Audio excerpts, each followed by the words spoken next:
سعادة الباشا، أنا زهقت من الشغلانة دي. زهقت. كنت الأول فرحان، كنت بحبها. كانت الناس تشوفني في الشارع، ازيك يا باشا، ازيك يا فندم. دلوقتي لا،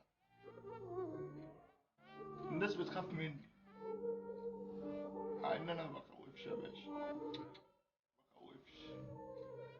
بس الناس خدت عني فكرة كده، إن ده ظابط مفتري عشان بعمل الصح. خارجين عن القانون يا باشا، مبتفرقش معاهم مين بيعمل الصح ومين بيعمل الغلط، عشان هما كده كده خارجين عن القانون. على فكرة أنا شغلي هو اللي وصلني إن أنا أبقى ظابط كويس، لكن الناس مش شايفاني كويس. شوية شايفيني مفتري، شوية شايفيني ظابط رخم،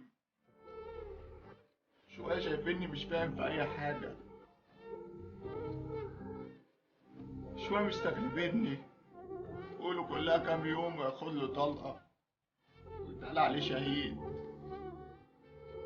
السكينة سرقاه.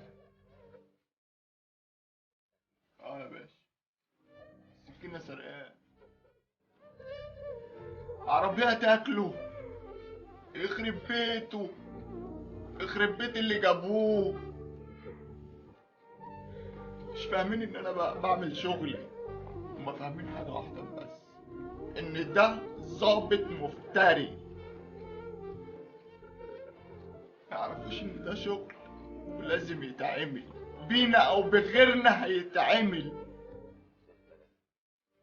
وهيجي ظابط بعدي ويعمله ويتقال عليه نفس الكلام، مفتري ورخم ومام.